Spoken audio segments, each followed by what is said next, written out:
नमस्कार मित्रांनो, मी किरण दानावडे माझ्या या YouTube चॅनलमध्ये आपले स्वागत आहे। मित्रांनो, देशाला स्वातंत्र्य मिळून सन 2022 पर्यंत 75 वर्ष पूर्ण होत असून देशातील प्रत्येक कुटुंबाला जल जोडणी, शौचालयाची व्यवस्था, 24 तास वीज या सुविधांसह पक्के घर असायला हवे असे विचारात घेऊन भारत सरकारने 2015 मध्ये प्रधानमंत्री आवास योजना म्हणजेच PMAY नावाची योजना सुरू केली। पंतप्रधान महोदयांच्या सन 2022 पर्यंत सर्वांसाठी घरे या संकल्पनेच्या अनुषंगाने केंद्र शासनाने नागरी भागाकरता प्रधानमंत्री आवास योजना सुरू केली आहे। नवीन घर खरेदी केल्यावर या योजनेचा लाभ घेऊन तुम्ही जास्तीत जास्त 2,67,000 रुपयांपर्यंत अनुदान मिळवू शकता। लोकांना गृह कर्जावर सरकारकडून सबसिडी मिळत असल्याने मोठा दिलासा मिळतो। 25 जून 2015 रोजी सुरू झालेली ही योजना 31 मार्च 2022 पर्यंत वाढवण्यात आली आहे। यापूर्वी ही योजना 31 मार्च 2021 रोजी संपत होती, परंतु सरकारने आता ती आणखी 1 वर्षासाठी वाढवली आहे। या योजनेअंतर्गत अनुदानाची रक्कम मुख्यत्वे आपल्या उत्पन्नाच्या गटावर तसेच मालमत्ता युनिटच्या आकारानुसार आकारली जाते। तर या संदर्भात आपण थोडी माहिती घेऊया। उत्पन्न लक्षात घेऊन सरकारने या योजनेअंतर्गत लोकांना 3 भागामध्ये विभागले आहे। ज्यांचे वार्षिक कौटुंबिक उत्पन्न 3 लाखांपेक्षा कमी आहे त्यांना आर्थिकदृष्ट्या दुर्बल विभागात म्हणजे EWS या कॅटेगरीमध्ये ठेवण्यात आले आहे। तसेच ज्यांचे वार्षिक कौटुंबिक उत्पन्न 3 लाख ते 6 लाखांच्या दरम्यान असेल तर त्यांना अल्प उत्पन्न गट म्हणजे LIG या कॅटेगरीमध्ये समावेश करण्यात आले आहे। आणि ज्यांचे वार्षिक कौटुंबिक उत्पन्न 6 लाखांपेक्षा जास्त आणि 12 लाखांपेक्षा कमी असेल तर त्यांना मध्यम उत्पन्न गट 1 म्हणजे MIG1 या कॅटेगरीमध्ये समाविष्ट केले आहे। आणि ज्यांचे वार्षिक कौटुंबिक उत्पन्न 12 लाखांपेक्षा जास्त आणि 18 लाखांपेक्षा कमी असेल तर त्यांना मध्यम उत्पन्न गट 2 म्हणजेच MIG2 या कॅटेगरीमध्ये ठेवण्यात आले आहे। EWS कॅटेगरीसाठी घराचा कार्पेट एरिया जास्तीत जास्त 30 स्क्वेअर मीटर असला पाहिजे। LIG साठी 60 स्क्वेअर मीटर, MIG1 साठी 160 स्क्वेअर मीटर आणि MIG2 साठी 200 स्क्वेअर मीटर। तसेच EWS आणि LIG कॅटेगरीसाठी 6 लाखांपर्यंतच्या कर्जावर सबसिडी मिळते। तसेच MIG1 साठी 9 लाखांपर्यंत आणि MIG2 साठी 12 लाखांपर्यंतच्या कर्जावर सबसिडी मिळेल। आणि या सबसिडीच्या कर्जावर EWS आणि LIG कॅटेगरीसाठी 6.5%, तसेच MIG1 साठी 4% आणि MIG2 साठी 3%। अशा पद्धतीने व्याज हे सरकार सबसिडी मार्फत पे करेल। आणि EWS आणि LIG या कॅटेगरीसाठी 2,67,000 आणि MIG1 साठी 2,35,000 आणि MIG2 साठी 2,30,000 रुपयांच्या सबसिडीचा लाभ मिळणार आहे। आणि EWS आणि LIG या कॅटेगरीमध्ये येणाऱ्यांना या प्रधानमंत्री आवास योजनेचा लाभ घेण्याची शेवटची तारीख आहे 31 मार्च 2022। तर MIG1 आणि MIG2 साठी या योजनेचा लाभ घेण्याची मुदत 31 मार्च 2020 ला संपलेली आहे। तर या प्रधानमंत्री आवास योजनेचा लाभ EWS आणि LIG या कॅटेगरीमध्ये येणारे लोक हे 31 मार्च 2022 पर्यंत लाभ घेऊ शकतात। तसेच EWS आणि LIG या कॅटेगरीमधून या योजनेचा लाभ घेण्यासाठी तुम्ही घेत असलेल्या घरावर तुमच्या कुटुंबातील महिलेची ओनरशिप म्हणजे भागीदारी असणे अनिवार्य आहे। आणि या प्रधानमंत्री आवास योजनेचा लाभ घेण्यासाठी आपल्याला ॲप्लिकेशन करणे गरजेचे आहे। तर या व्हिडिओमध्ये आपण PMAY 2021-22 साठी ऑनलाईन अप्लाय कसे करायचे ते सविस्तर आणि स्टेप बाय स्टेप पद्धतीने पाहणार आहोत। त्यासाठी हा व्हिडिओ शेवटपर्यंत पूर्ण पहा। तर चला व्हिडिओ सुरू करूया।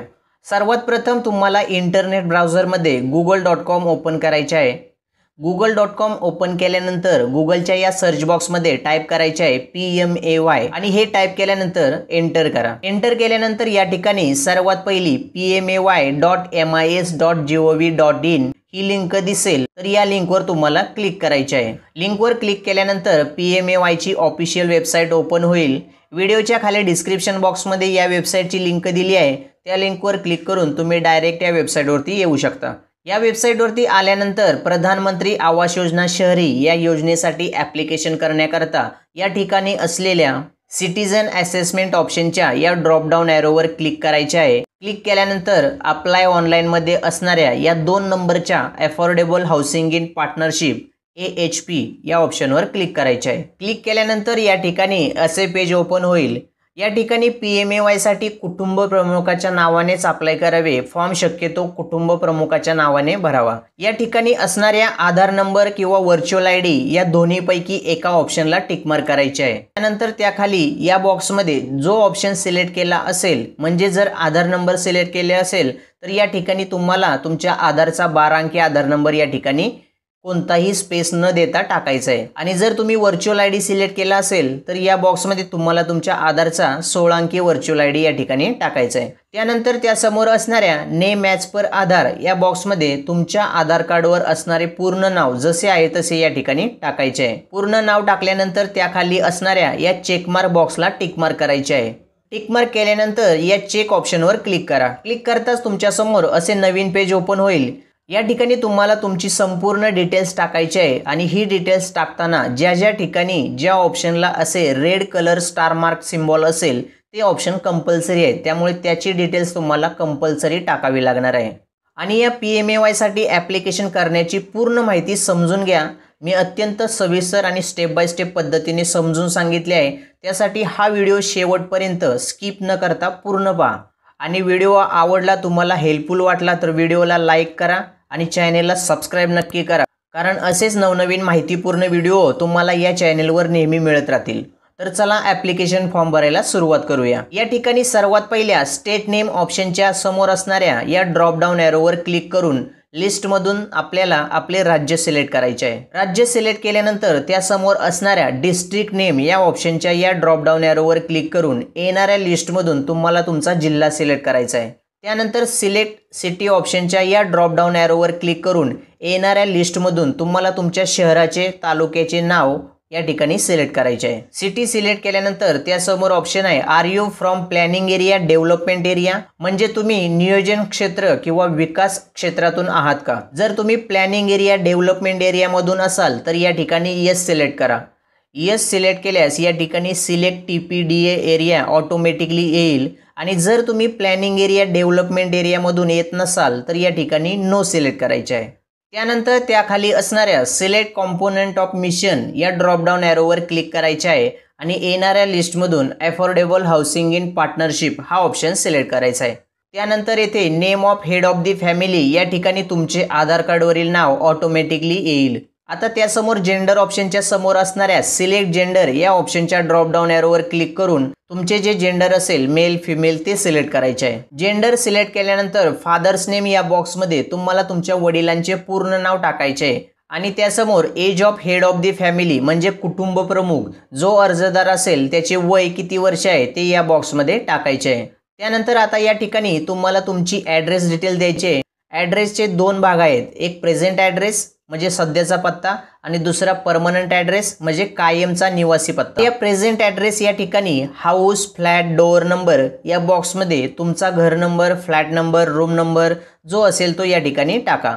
त्यानंतर त्याखाली नेम ऑफ द स्ट्रीटच्या या बॉक्समध्ये तुमच्या घराजवळ असणाऱ्या गल्लीचे नाव रस्त्याचे नाव जे असेल ते या ठिकाणी टाका. त्यानंतर या ठिकाणी वरती सिलेक्ट केल्याप्रमाणे city name state name district name या ठिकाणी ऑटोमॅटिकली येईल. त्यानंतर त्याखाली पिनकोड या बॉक्समध्ये तुमच्या एरियाचा पोस्ट पिनकोड या ठिकाणी टाकायचा आहे. आता येथे या ठिकाणी जर तुम्हाला हा टाकलेला प्रेझेंट ॲड्रेस परमनंट ॲड्रेस म्हणून टाकायचा असेल तर या परमनंट ॲड्रेस ऑप्शनच्या समोर असणाऱ्या या same as present address checkmark बॉक्सला टिकमार्क करायचे आहे. आणि जर तुम्हाला प्रेझेंट ॲड्रेस हा परमनंट ॲड्रेस म्हणून टाकायचा नसेल तर तुम्ही या ठिकाणी तुम्हाला जो परमनंट ॲड्रेस म्हणून टाकायचा आहे त्या ॲड्रेसची पूर्ण डिटेल्स या same as present address checkmark बॉक्सला टिकमार्क न करता डायरेक्ट टाकू शकता. ॲड्रेस डिटेल्स भरल्यानंतर त्याखाली मोबाईल नंबर या बॉक्समध्ये तुम्हाला तुमचा 10 अंकी मोबाईल नंबर या ठिकाणी टाकायचा आहे. मोबाईल नंबर टाकल्यानंतर त्यासमोर असणाऱ्या मॅरिटल स्टेटसच्या ड्रॉपडाऊन ॲरोवर क्लिक करून लिस्टमधून तुमचे लग्न झाले असेल तर मॅरिड सिलेक्ट करा आणि लग्न झाले नसेल तर तुम्ही अनमॅरिड सिलेक्ट करा. तसेच जर अर्जदार विधवा किंवा विधूर असेल तर त्यांनी 3ऱ्या नंबरचा single main woman widow widower हा ऑप्शन सिलेक्ट करायचा आहे. त्यानंतर सिलेक्ट हाऊस ओनरशिप या ड्रॉपडाऊन ॲरोवर क्लिक करून तुमचे घर भाड्याने असेल तर रेंट ऑप्शन आणि स्वतःचे असेल तर ओन ऑप्शन सिलेक्ट करा. त्यानंतर त्यासमोर असणाऱ्या सिलेक्ट हाऊस टाईप या ठिकाणी क्लिक करून लिस्टमधून तुम्हाला तुमचे घर कसे आहे ते सिलेक्ट करायचे. म्हणजे तुमचे घर पक्के सिमेंट कॉन्क्रीट स्लॅबचे किंवा सेमी पक्का म्हणजे स्टील शीट टाईल्सचे किंवा कच्चे म्हणजे गवत लाकडाचे आहे का, ते जे असेल ते लिस्टमधून सिलेक्ट करा. हाऊस टाईप सिलेक्ट केल्यानंतर या ठिकाणी या बॉक्समध्ये तुमच्या घरामध्ये किचन रूम सोडून इतर किती खोल्या आहेत ते या ठिकाणी टाकायचे आहे. आता येथे या ठिकाणी ऑदर आयडी टाईपमध्ये या सिलेक्ट आयडी टाईप ऑप्शनच्या या एरोवर क्लिक करून लिस्टमधून passport, pan card, voter card, driving licence जे तुमच्याकडे असेल ते डॉक्युमेंट सिलेक्ट करा. डॉक्युमेंट सिलेक्ट केल्यानंतर त्यासमोर या बॉक्समध्ये जे डॉक्युमेंट सिलेक्ट कराल त्या डॉक्युमेंटचा नंबर तुम्हाला या ठिकाणी टाकायचा आहे. जर पॅन कार्ड सिलेक्ट केले तर पॅन कार्डवर असणारा 10 अंक अल्फान्यूमेरिक नंबर येथे टाकायचा आहे. त्यानंतर या फील्डमध्ये तुम्हाला तुमच्या सर्व फॅमिली मेंबरची डिटेल्स द्यायचे. म्हणजे तुमच्या कुटुंबातील रेशन कार्डवर ज्या ज्या व्यक्तींचे नाव असेल त्या सर्व व्यक्तींची सविस्तर डिटेल्स या ठिकाणी टाकायचे आहे. तर या नेम या बॉक्समध्ये पहिल्या व्यक्तीचे पूर्ण नाव टाका आणि त्यासमोर सिलेक्ट रिलेशनच्या या ड्रॉपडाऊन एरोवर क्लिक करून लिस्टमधून ज्या व्यक्तीचे नाव टाकले आहे त्या व्यक्तीचे तुमच्याशी काय रिलेशन आहे, म्हणजे ती व्यक्ती तुमची कोण लागते, पत्नी, पती, मुलगा, आई, वडील, भाऊ, ते रिलेशन या ठिकाणी सिलेक्ट करायचे आहे. त्यापुढे सिलेक्ट जेंडरमधून त्या व्यक्तीचे जेंडर मेल फिमेल जे असेल ते सिलेक्ट करा आणि त्यापुढे असणाऱ्या एज या बॉक्समध्ये त्या व्यक्तीचे वय किती आहे ते टाका. त्यानंतर त्यापुढे आधार व्हर्च्युअल आय डी या बॉक्समध्ये त्या व्यक्तीचा आधार नंबर किंवा Aadhaar virtual I D number या ठिकाणी टाकायचा आहे आणि त्यापुढे येथे सिलेक्ट आय डी टाईप या ड्रॉपडाऊन एरोवर क्लिक करून लिस्टमधून passport, pan card, voter I D card, driving licence जे तुमच्याकडे असेल ते डॉक्युमेंट सिलेक्ट करा.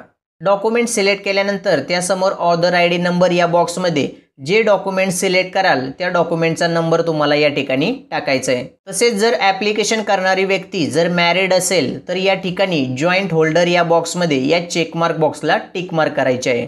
सर्व डिटेल्स भरल्यानंतर या ॲड ऑप्शनवर क्लिक करा. ही पूर्ण माहिती ॲड होईल आणि या ठिकाणी वरती ज्याप्रमाणे डिटेल्स भरली आहे त्याचप्रमाणे तुमच्या कुटुंबातील रेशन कार्डवर असणाऱ्या सर्व मेंबर्सची डिटेल्स टाकून घ्यायचे. फॅमिली मेंबरची पूर्ण डिटेल्स टाकल्यानंतर त्याखाली रिलिजनच्या समोर असणाऱ्या या सिलेक्ट रिलिजनच्या या ड्रॉपडाऊन एरोवर क्लिक करून येणाऱ्या लिस्टमधून तुमचा धर्म हिंदू, मुस्लिम, ख्रिश्चन, शीख जो धर्म असेल तो धर्म या ठिकाणी सिलेक्ट करायचा आहे आणि त्यासमोर सिलेक्ट कास्ट या ड्रॉपडाऊन एरोवर क्लिक करून लिस्टमधून जनरल, SC, ST, OBC तुम्ही ज्या कास्टमध्ये येता ती कास्ट सिलेक्ट करायची आहे. कास्ट सिलेक्ट केल्यानंतर या ठिकाणी बँक अकाउंट नंबर या बॉक्समध्ये तुम्हाला तुमच्या बँकेचा अकाउंट नंबर टाकायचा आहे. बँक अकाउंट नंबर टाकल्यानंतर अकाउंट नंबर कन्फर्म करण्यासाठी तोच बँक अकाउंट नंबर या कन्फर्म बँक अकाउंट नंबर या बॉक्समध्ये टाकायचा आहे आणि त्याखाली IFSC कोड या बॉक्समध्ये तुम्हाला तुमच्या बँकेचा IFSC कोड या ठिकाणी टाकायचा आहे. IFSC कोड टाकल्यानंतर त्यासमोर असणाऱ्या गेट डिटेल्स या ऑप्शनवर क्लिक करायचे आहे. गेट डिटेल्सवर क्लिक केल्यावर तुमचे खाते असलेल्या बँकेचे नाव आणि तुमच्या बँक शाखेच्या ठिकाणाचे नाव या ठिकाणी ऑटोमॅटिकली तुम्हाला दिसेल. त्यानंतर सिलेक्ट नंबर ऑफ इयर्सच्या या ड्रॉपडाऊन एरोवर क्लिक करून तुम्ही या सिटीमध्ये शहरामध्ये किती वर्षापासून राहताय ते या ठिकाणी लिस्टमधून सिलेक्ट करा. त्यानंतर त्यासमोर असणाऱ्या size of existing dwelling unit या बॉक्समध्ये तुम्हाला तुमच्या घराचा स्क्वेअर मीटरमध्ये असणारा कार्पेट एरिया या ठिकाणी टाकायचा आहे. एरिया टाकल्यानंतर त्याखाली वेदर पर्सन विथ डिसॅबिलिटी म्हणजे जर काही अपंगत्व असेल तर या ठिकाणी येस ऑप्शन सिलेक्ट करायचा आहे, अन्यथा नो ऑप्शन सिलेक्ट करा.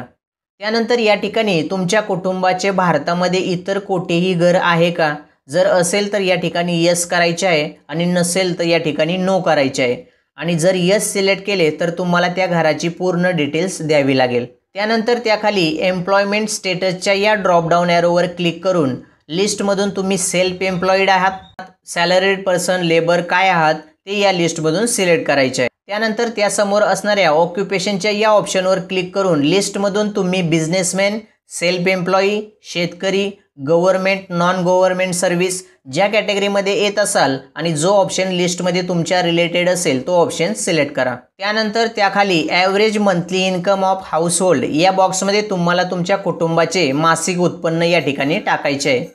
त्यानंतर खाली स्क्रोल केल्यानंतर या ठिकाणी तुमच्या कुटुंबामध्ये जर BPL म्हणजे बिलो पॉवर्टी लाईन पिवळे रेशन कार्ड असेल तर या ठिकाणी येस सिलेक्ट करायचे आहे आणि त्यासमोर असणाऱ्या BPL कार्ड नंबर या बॉक्समध्ये तुमचा BPL कार्ड नंबर या ठिकाणी टाकायचा आहे.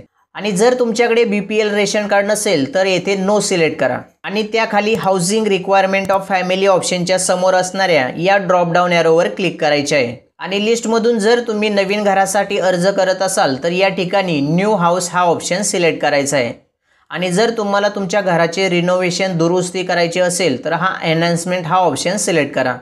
त्यानंतर त्याखाली असणाऱ्या या चेकमार्क बॉक्सला टिकमार्क करायचे आहे। टिकमार्क केल्यानंतर या एंटर द कॅप्चा कोड या बॉक्समध्ये तुम्हाला हा दिसत असलेला कॅप्चा कोड जसा आहे तसा या ठिकाणी टाकायचा आहे। कॅप्चा कोड टाकल्यानंतर पूर्ण माहिती एकदा चेक करून घ्या आणि सेव्ह या ऑप्शनवर क्लिक करा।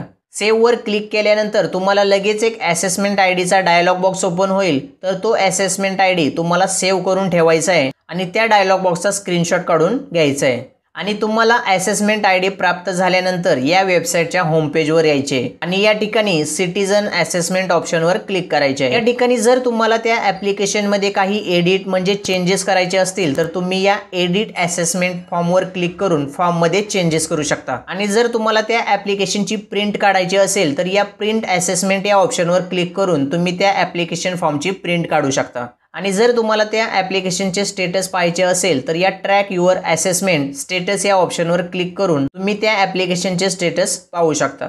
तर अशा प्रकारे तुम्ही या प्रधानमंत्री आवास योजनेसाठी ऑनलाईन ॲप्लिकेशन करू शकता। तर मित्रांनो, हा व्हिडिओ आवडला असेल तर व्हिडिओला लाईक करा, शेअर करा आणि असेच नवनवीन माहितीपूर्ण व्हिडिओ पाहण्यासाठी चॅनेलला सबस्क्राईब करा आणि त्यासमोरील बेल आयकन प्रेस करा। तर चला पुन्हा भेटूया अशाच एका नवीन इंटरेस्टिंग व्हिडिओ सोबत। तोपर्यंत काळजी घ्या, मजेत राहा। जय हिंद, जय महाराष्ट्र।